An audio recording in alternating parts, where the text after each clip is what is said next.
ಸಾಹೇಬ್ರೆ ನಮಸ್ಕಾರ. ನಾವಿಲ್ಲೇನು ನೋಡ್ತೀವಿ ಸರ್, ಡಾಂಬರ್ ರಸ್ತೆ ಸಾಹೇಬ್ರೆ. ಈ ಡಾಂಬರ್ ರಸ್ತೆ ಪಕ್ಕ ಇರುವಂಥದ್ದೇ 1 ಎಕರೆ ಸರ್ ಲ್ಯಾಂಡು. ನೋಡಿ ಸರ್, ಏನು ತೋರ್ತಿದ್ದೀನಿ ಇದು ಸರ್. ಈ ತೆವರಿ ಕಟ್ಕೊಂಡು ಈ ಕಡೆ ಎಡೆ ಕಟ್ಕೊಂಡು ಏನು ಕಾಣ್ತೀವಿ ನೋಡಿ ಸರ್, ಒಟ್ಟು 4 ಪಥ ಬರುತ್ತೆ. 1 ಎಕರೆ ಬರುತ್ತೆ ಸರ್, ಜನರಲ್ ಪ್ರಾಪರ್ಟಿ. ನೋಡಿ ಸರ್, ಅದೇ ವಿಲೇಜಿಂದ ಒಂದು 300 ಮೀಟ್ರ್ ಇರುವಂಥ ಪ್ರಾಪರ್ಟಿ ಸಾಹೇಬ್ರೆ. ಮಳವಳ್ಳಿಯಿಂದ ಒಂದು 24 ಕಿಲೋಮೀಟ್ರ್ ಇರುವಂಥ ಜಾಗ. ನೋಡಿ ಸರ್, 2 ಕಡೆ ರಸ್ತೆ ಉದ್ದಕ್ಕಿರುವಂಥದ್ದು ಜಾಗ. 2 ಕಡೆನೂ ಡಾಂಬರ್ ರಸ್ತೆ. ನೋಡಿ ಸರ್, ಜಾಗ ಮಳವಳ್ಳಿಯಿಂದ 24 ಕಿಲೋಮೀಟ್ರು, ಜನರಲ್ ಪ್ರಾಪರ್ಟಿ. ನರಸೀಪುರದಿಂದ 12 ಕಿಲೋಮೀಟ್ರ್ ಇರುವಂಥ ಜಾಗ.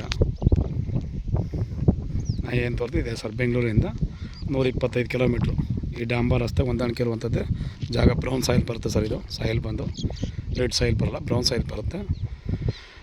ಇಲ್ಲಿ 1 ವರ್ಷದ್ದು ಬೆಳೆ ಕೂಡ ನೀರು ಕೊಡ್ತಾರೆ, ಆದರೂ ಓನಾಗಿ ಒಂದು ಬೋರ್ ಹಾಕ್ಸ್ಕೊಳ್ಳೇಬೇಕು. ಏನಿದೆ ಸಮತಟ್ಟಾಗಿ ರಸ್ತೆ ಉದ್ದಕ್ಕೆ ಏನು ಕಾಣುತ್ತೆ ಇದೇ ಜಾಗ ಸಾಹೇಬ್ರೆ, 1 ಎಕರೆ.